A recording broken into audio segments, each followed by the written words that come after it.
I've recorded this video to show you how to use the enemy wave generator. I got a bit carried away with all the other little bits and pieces, but all the other effects that you see at the end I've covered in other elements on my videos, but I'm just concentrating on the enemy section.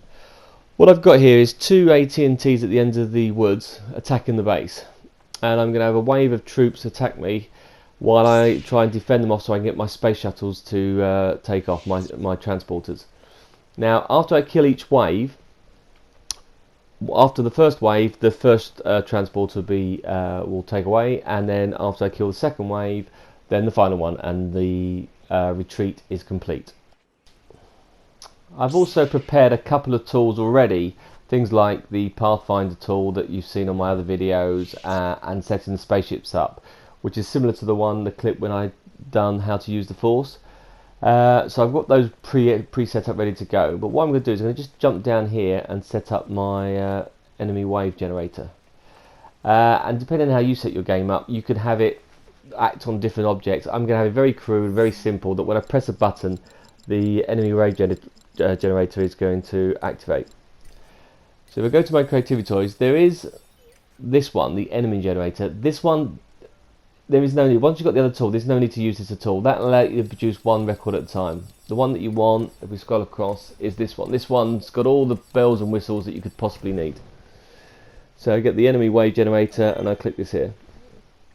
Now for the rest of this exercise, I want to create more than one wave and more interactions. There's a few other little features that I'm going to need. So I'm just going to prepare them now until you can make a note of these when we use them. So I'm going to need some counters. Okay, and these are to let me know when I've done certain stages. So I'm going to have two counters because I'm going to have two waves. Yeah, I'm also going to need some logic gates. I'll put my two logic gates in. Okay, and I need one more tool. I can never find this one, which is my time delayer.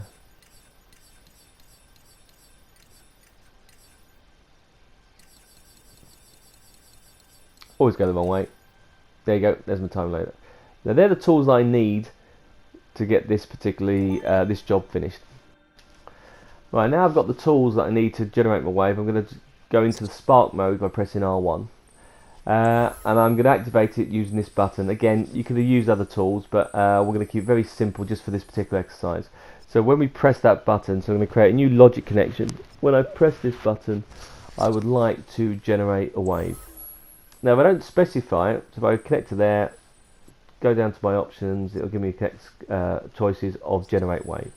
Now if I don't specify here, the enemies will appear on this one particular place. So what I'm going to do is, while still in spark mode, I'm going to press the square button and I'm going to go to new locator connection. And I'm going to say don't want my enemies to appear there, I want them to appear in the woods on two locators that I've chucked into place. So I've already prepared two locators for us. Otherwise this clip will take forever and you'll get bored. So I put new locator there and the enemy will now spawn in that place. Now if I leave it on that one, all the enemies will spawn in that one place, but I can have them in several places. So I'm going to go back to my enemy wave generator and go back to a new locator connection. Gets tricky with all these words, and what I'm going to do now is go to my other connector and connect it there. So I now have two areas where they would appear. Now when the enemies appear, if I don't specify, they will just go and do their own thing. They'll just go wandering around, but I actually want them to attack the base. So in this case, I'm going to go back into my enemy wave generator again, and when I click into this, I'm now going to go down to my path connection. And what I'm going to do here is, you will notice that I've actually created a path already, like you'll see in my other videos, heading towards the base. So I would like them to connect to this path. So if I click onto there, square button, and we'll do that path. So those are basically, those enemies will spawn there, and as soon as they appear, they will then follow that path and head towards the base. Now if I go back to my wave generator again, but now I go down to the properties, an option that wouldn't appear before is the path tool. And in here I can set the speed, and I can set it that I don't want it looped, because otherwise it goes back. I want it to go from one end and stop. Yeah. But the option doesn't appear. Now also I can adjust the speed of those. You saw me jumping back and forth. 100 was a bit too slow, so I'm going to increase that a little slightly higher, make it 150. Oops, and I forgot again. Go back into the toy property again, and this is important. There is an option there will mean that when the troops appear, they will follow that line, even if you're attacking them, they will still follow that line. So what you actually want to do is if you want to ignore your surroundings. So basically, it says switch that off. I don't want you to ignore the surroundings. I want you, if they see someone else, they come off the path and attack you. Once they kill you, they will then join back on the path. But you want them to interact with stuff they find. So I'm going to switch that off. If they're not doing anything, they'll follow the path. If not, they will attack you and wander away from it, which is important. Now the other thing I've set up the wave, but I actually haven't specified the option. So after that, I've gone into the configure wave option. And what you can do is you can just click on all the enemies you want to appear that you've unlocked within your toy box. So you can flick through these and you'll see chucks them one at a time, and you can do more than one item. Now if I click onto one item, I can then adjust them and say I would like 10 of these to appear, or 15, as many as you like. You can go for mental, and then you can delete them off. What I used to do is I used to add all the stormtroopers I wanted, but realised I could just put one in and then change the counter. So I only want 2 for this video, but if I was going to do a big scene, I'll have a big large wave of them come through. And however many you put in that box, that is your wave, just your single wave.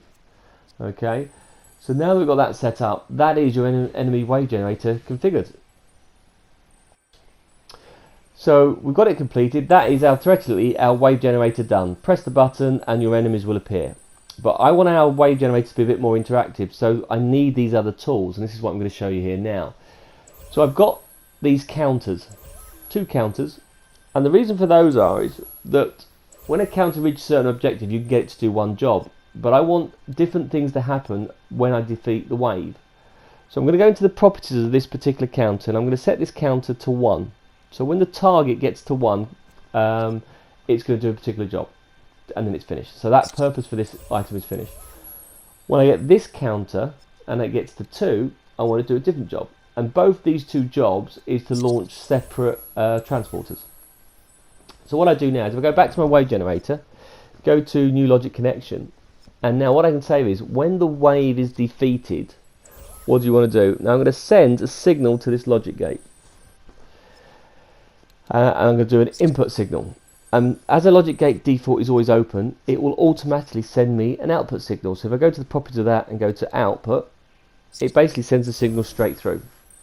And what I want to do is go to this counter, press my square button, and can I increment that by 1? Now the starting value is always 0, but that'll get to 1. So if we get to 1, we know the first wave has been deleted. So what we can say then, if we go to properties of that and do new logic connection, when the target is reached, and if I fly all the way over the side, I would like to launch our first transporter. So I'm so target reached, get to the end of this path, I'm going to connect to this path tool. I'm going to connect it up. Now if you've seen my how to use the force video, you'll see that you don't attach the objects until I've done all the connections I wanted. So I've now linked it to the counter. I'm now going to link the ship now back to the path tool. And also that path is switched off, so when I connect it, it doesn't start launching straight away. So as soon as I connect it to there, the ship will now jump on its place. Now I've linked those 2 together, but it won't fly because the path has been switched off. So all I need to do now is go to the properties of the ship, and I need to tell it to go a little bit faster. 100 is too slow for a spaceship, so I'm going to make that say 250. And then I would like the ship to follow the line, and I don't want it to be looped, so what I want it to do is just fly once and stop, so it's done its job. Otherwise it looks like it's come back. Okay, so that job there is now finished against that particular link. Right, so we then go back. Right, so the task is completed, we've done that particular job, the wave has been defeated.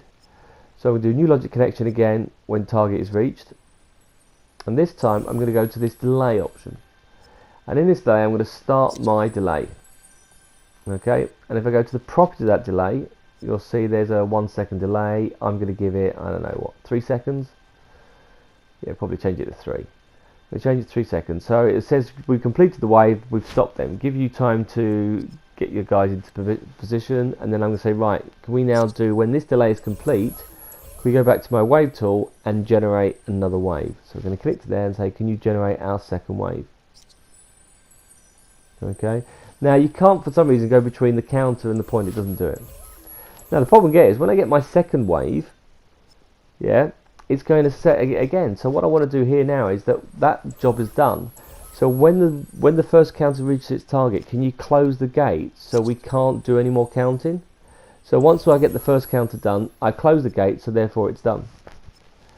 So what I go back to my wave generator now and link it to the next logic gate, put my input through to it, which will then chuck an output straight away. And the reason why I've done the logic gate is because if I wanted more ships or more things to occur, I'd have a logic gate and a counter. I'll have more of these in series occurring. So that'll increase by 1 as well. And the good point to be wary at here is that when I've got a white wave, both gates will send a signal through, and that's why I had to make sure that this counter was set to 2. So you'll know it's gone 1 and 2, and then that's why there's a delay on that option, because they all get that signal. So now the same thing applies. When the target is reached for this one, which means the second wave has now been deleted, I can move this all the way across to the my second ship. Same rules apply, and connect it to this path tool. So connect it to there. That is my path, and can we switch that path on? Anything that connects to that path will now start to move. Right, so let's connect the ship. Take that ship, which I'll put to one side, and now fix that in that location. So that ship now is now ready. And let's move back a bit, and let's go to the properties of the ship and set the speed. So go to properties. I want it to be path tool. I want it 250. I want it to go across the line, and I also want it to fly and then stop, but not be in a loop. Otherwise, it comes back again. So let's change all those.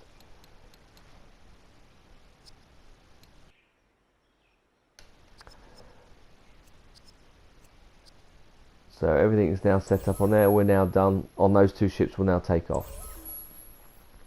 Now that's basically it. So I think one last thing I will do though is I'm going to use an action forcer. So let's go back to the beginning of that. Let's go about action forcer. Bring this down. That's near the front. Alright, bring an action forcer. So when I can say right, when this. So when I go to here, so when that counter, yeah, reaches the target, we need to celebrate that we've done our job. We defended it for the ships to get away.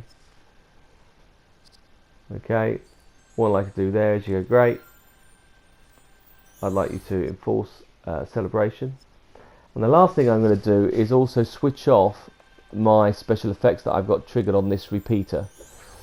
So I've got a repeater that does all little special effects and explosions. So that there now is us done, and we're now ready to test this to see how it works. So let's test it. So we're going to press our button and start the attack. Now there's other effects that goes. I've got alarms going off, but they are now attacking us. I've added some explosions to give the so it's quite impressive that they were being bombarded. And as you'll notice, here comes my two guards chasing along the path that I've got.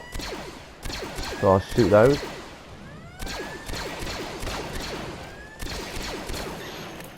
And he is now dead. And the first ship is away. The transporter is away. In a few seconds' time, the next lot will appear. Here the other 2 come, and they're now coming to attack us. And you'll see that because I've shot them, they've now come off the path.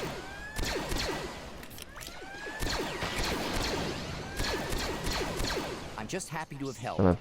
There's my celebration. There's my second ship, and also the sounds are switched off because I've done my lot.